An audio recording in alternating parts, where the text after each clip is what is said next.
Ladies and gentlemen, distinguished guests, the action continues here in Derby with our next bout of the evening. 4 rounds of action in the middleweight division. So please welcome first into the arena to the blue corner, Sam, the Road Runner Kirk.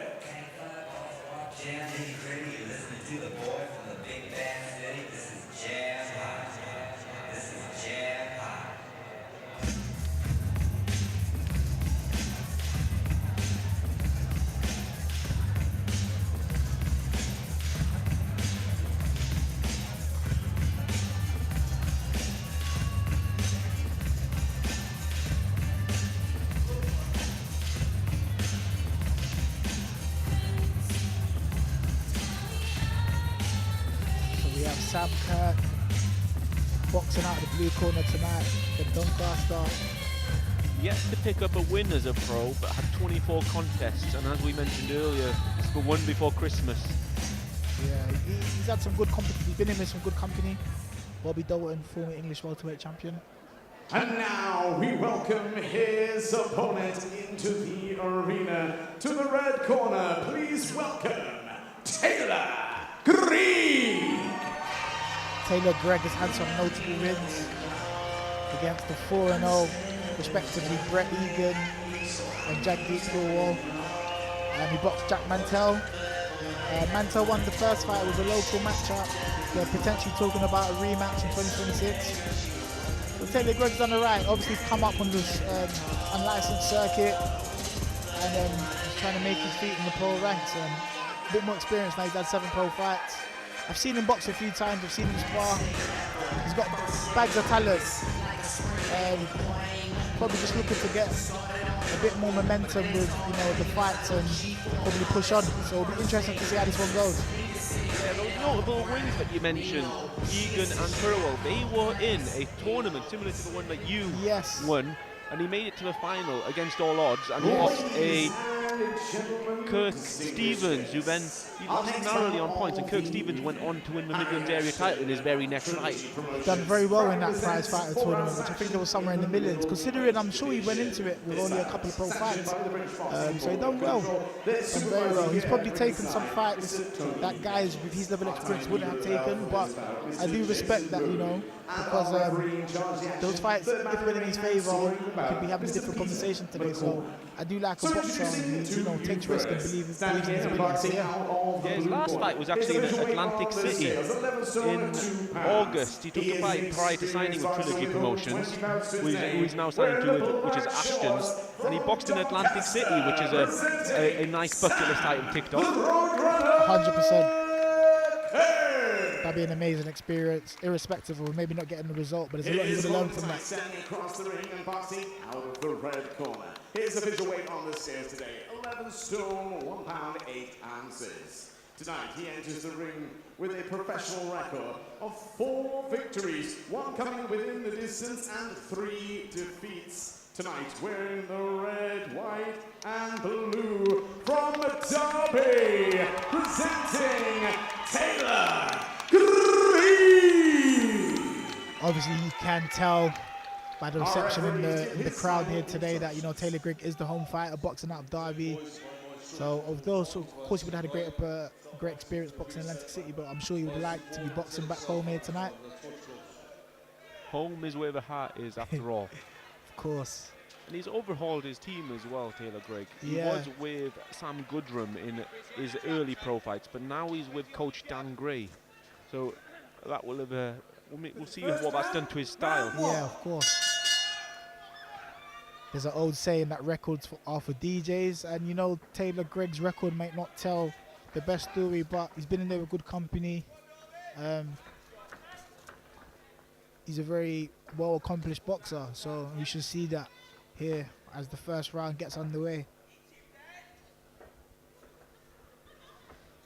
So when he had his fight with Mantell, that was a very, very difficult fight for both. No one came out unscathed. It was just a case of, as it went the distance, Mantell just stepped up a gear, and it didn't seem like Greig had the tank to carry on. Yeah. It wasn't for lack of skill in there on the day. 100%. And you know what it is? They say you know, talent can take you so far, but it needs to be backed up with heart.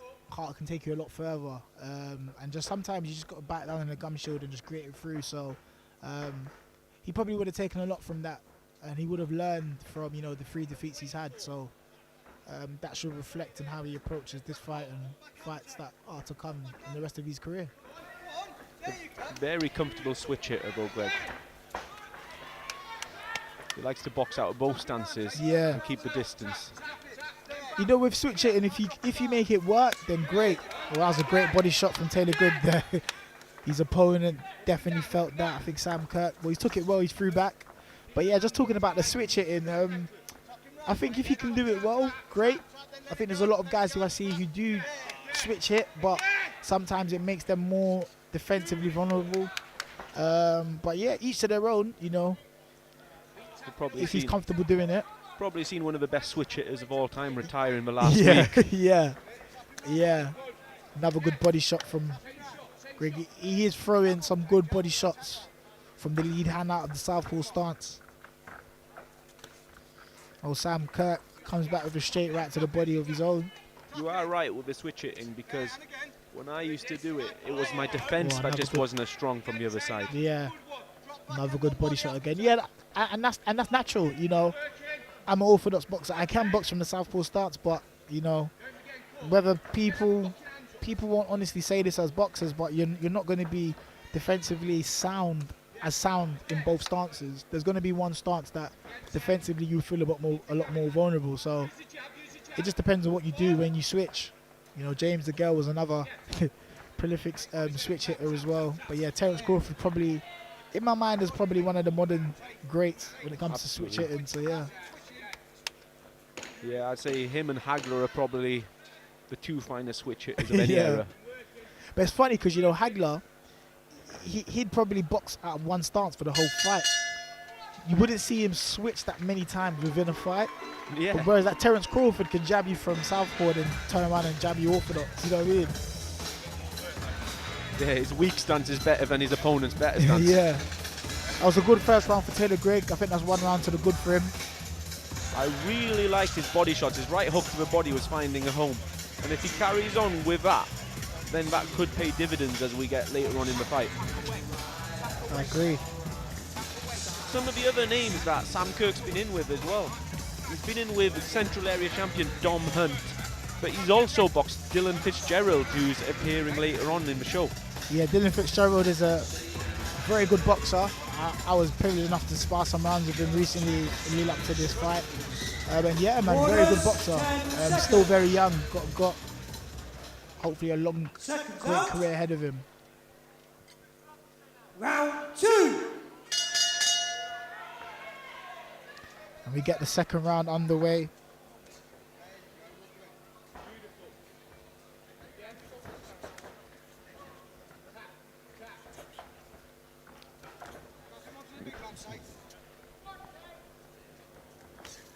I felt Greig was having more success as a southpaw.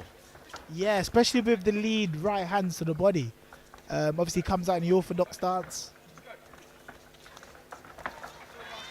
That can be one of the downsides of being a good switch hitter, is when one side's working, you tend to just switch out of habit as opposed to just staying to the side that works. He's gone back to the southpaw stance.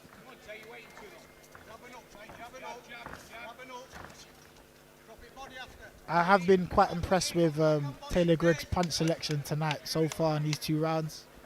Good bit of hand speed as well. He dropped a lovely straight left to the body there as well, which found a home after he'd switched.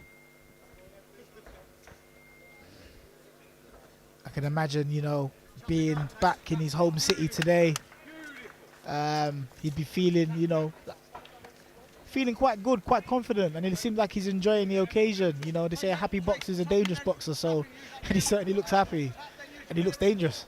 And that right hook found a home again.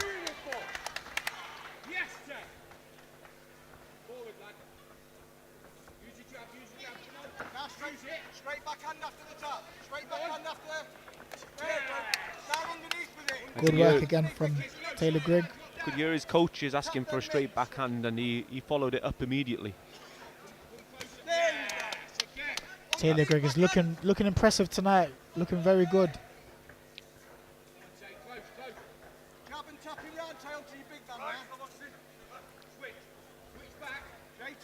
You hear the corner shouting, switch back. Yeah, did you? Which is interesting. I'll never forget my 4th pro fight. I went southpaw in the last round and I heard my manager, Jimmy Gill, God rest his soul, shout, Derek, switch back. I was like, okay. But Taylor looks very good today. He looks composed. Quite impressed with the showing so far. He's working the body very well, very into the head as well. So yeah, looks very balanced.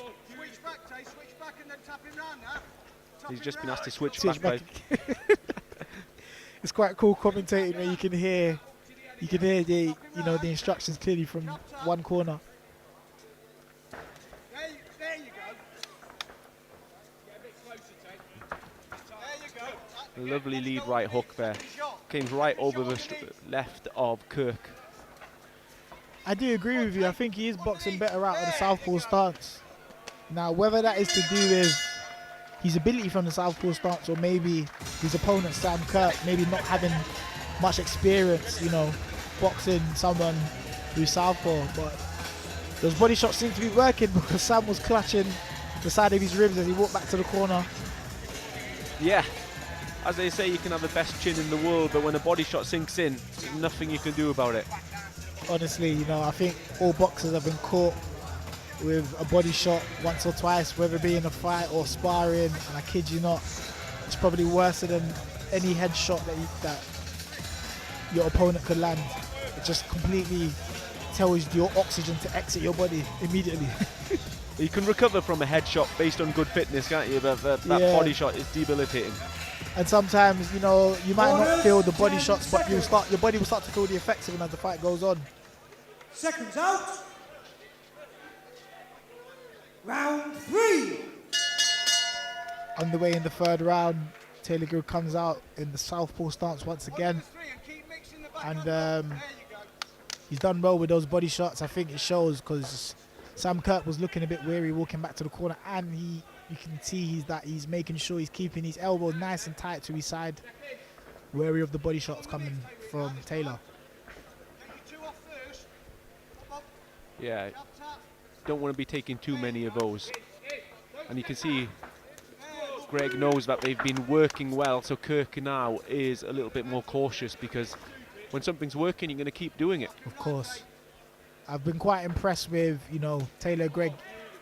He, from the southpaw starts, throws a lovely lead jab and then goes straight to the body with the lead hand again. He's thrown a few of them today and I don't think he's missed many. He's using the jab as a great rangefinder to set up his other shots.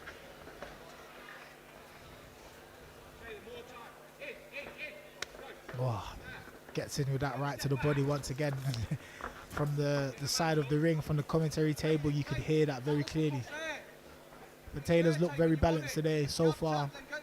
Very good performance. It's become more difficult now though, because in the first 2 rounds Kirk had a little bit more ambition. Yeah. But having taken those shots, he seems to have gone into his shell more, which leaves less gaps. 100%. I think, like I said, those body shots, they are starting to pay dividends. And there's an old saying, you chop the tree down from the base, and I think that's what Taylor's done in the first 2 or 3 rounds. And I think Sam Kirk is showing, Taylor could potentially get a stoppage here to the body because Sam Kirk is not looking, he doesn't seem to be enjoying these body shots, and no one would. He's throwing them very well tonight. One thing we do know though is that if he's linked to Jason Cunningham, he will be fit and that body will be conditioned. 100%. It's just a case of how long he can take him for. Taylor's looking very impressive so far. Oh, and he lands that right to the body again. 2 in quick succession, and I don't know how Sam Kirk is feeling right now, but the left side of his ribs visibly looking red. Yeah, there's some visible reddening there, and that elbow is being held a bit lower to protect it. And he can't miss with that right hand to the body from the southpaw stance. Probably makes sense for him to just stay in the southpaw stance because he's getting quite a bit of success from it.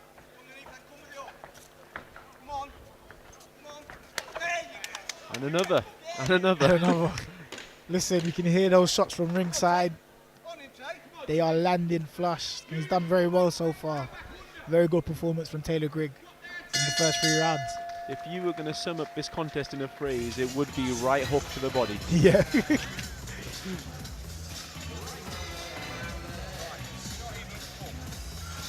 I think it's just been a well-balanced performance from Taylor Greig. You know, he's not rushed his work. He's not overdone it.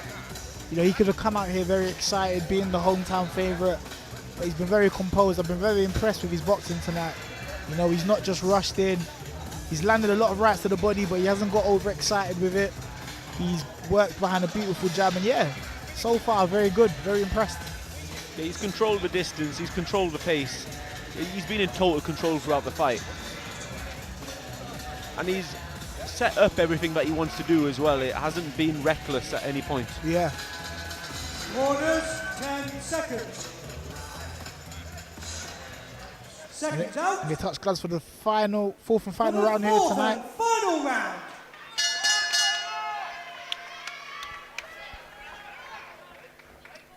How many right hooks to the body are going to land in this round? Oh. There's the first one.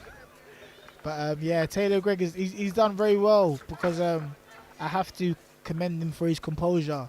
Because if you notice, as a boxer, you're landing the same shot and you're getting a lot of success with it.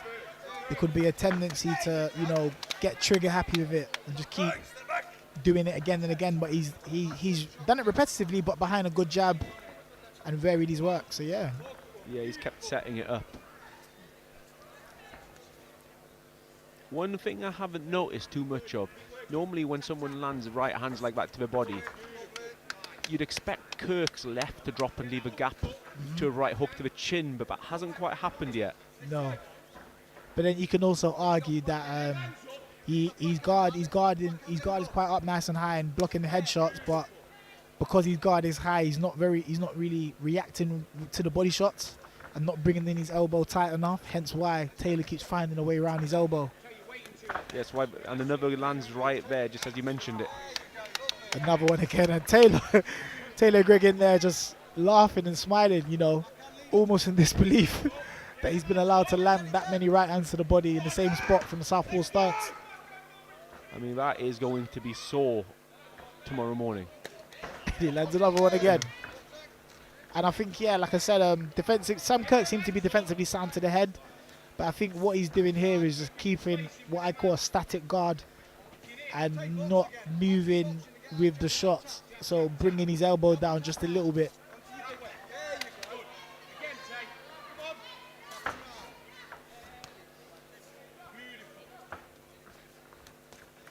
Good head movement there from Taylor Greig as well. Yeah, standing in range. Good feet as well. Although he is getting a telling off from the corner for dropping his right hand. Yeah.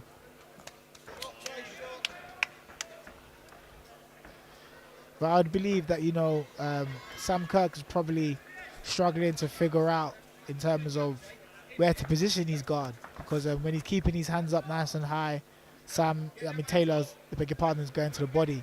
And the moment Taylor goes to the body, he goes back to the head, he's mixing up his shots, so he's making it hard for Sam to read where, and, you know, read where the shots are coming from and actually defend them.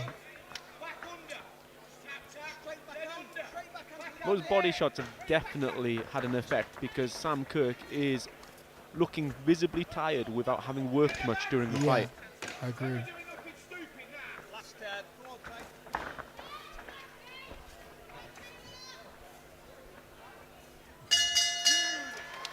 That's a very good fight. Comprehensive performance by Taylor Greig. I think should be really impressive. That I think should be a 4-round shutout.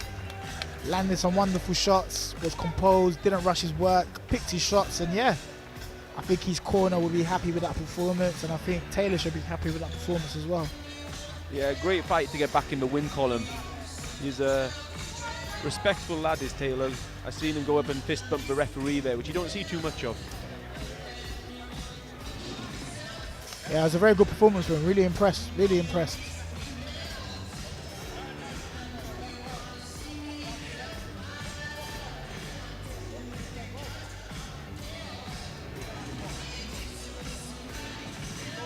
Now we'll hand over to MC Jonathan Millard to read out the scorecards. Ladies and gentlemen, distinguished guests, please show your appreciation for both boxers stood here in the ring. Well, ladies and gentlemen, after 4 rounds of boxing, we go to our referee's scorecard. Referee Peter McCormack scores the contest 40-36 for your winner from Derby, Taylor Greig. Yep, as we assume, Taylor Greig with the comprehensive shutout win. Really impressed with his performance tonight. Was very balanced, very composed, picked his shots, was having success with the right to the body, but didn't get too greedy with it. Kept it behind a very jab. You know, he switched a lot, but there was, you know, method to what he was doing tonight. So yeah, very big well done to him.